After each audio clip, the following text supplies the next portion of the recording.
एक छोटे से रेलवे प्लेटफॉर्म पर चाय बेचने वाला लड़का, क्या कभी सोचा जा सकता था कि वही लड़का एक दिन दुनिया के सबसे बड़े लोकतंत्र का नेतृत्व करेगा? या फिर क्या यह सिर्फ एक राजनीतिक कहानी है, या एक ऐसे इंसान का सफर जिसके फैसलों ने देश को बदला और जिनके नाम पर देश दो हिस्सों में बंट सा गया?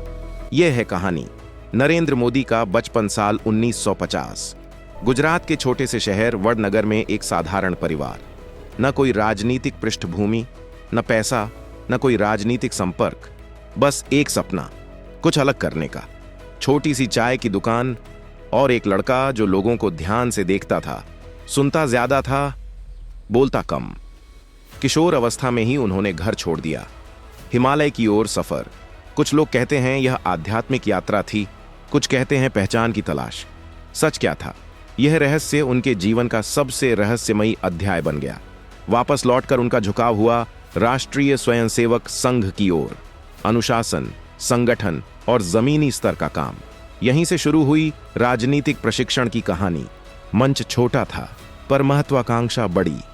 अचानक गुजरात के मुख्यमंत्री पद की जिम्मेदारी, एक प्रशासनिक चुनौती, और फिर 2002 के दंगे।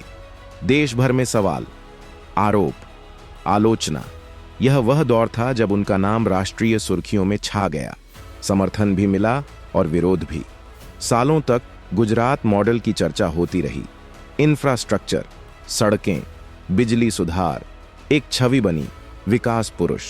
पर क्या यह छवि पूरी कहानी बताती थी, या कहानी का सिर्फ एक हिस्सा थी? देश भर में रैलियां, 3D होलोग्राम भाषण, सोशल मीडिया का आक्रामक उपयोग, चुनाव अभियान ने भारतीय राजनीति का तरीका ही बदल दिया। और फिर ऐतिहासिक बहुमत, एक चाय वाला देश का प्रधानमंत्री बन चुका था। नोटबंदी, GST, अनुच्छेद 370 का हटाया जाना। कुछ लोगों के लिए यह साहसिक फैसले थे, कुछ के लिए विवादास्पद। हर फैसले के साथ समर्थन भी बढ़ा और बहस भी। अंतर्राष्ट्रीय सम्मेलनों में भागीदारी, वैश्विक कूटनीति। भारत की छवि एक उभरती हुई शक्ति के रूप में उनका नाम वैश्विक सुर्खियों का हिस्सा बन गया। पर देश के भीतर राजनीतिक ध्रुवीकरण भी बढ़ता गया।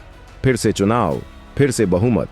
इसी दौरान महामारी आई, लॉकडाउन, टीकाकरण अभियान, नेतृत्व की एक और परीक्षा। कुछ लोग उन्हें देश का सबसे मजबूत नेता मानते हैं, कुछ लोग उनकी नीतियों पर सवाल उठाते हैं। पर एक बात सभी मानते हैं, उन्होंने भारतीय राजनीति का नैरेटिव बदल दिया। क्या यह एक साधारण इंसान की असाधारण कहानी है, या एक सोच समझकर तैयार की गई राजनीतिक यात्रा? सच शायद दोनों के बीच कहीं है। चाय के एक कप से शुरू हुआ सफर आज भी जारी है। सवाल यह नहीं कि नरेंद्र मोदी कौन है, सवाल यह है कि उनका अगला कदम भारत की कहानी को किस मोड़ पर ले जाएगा।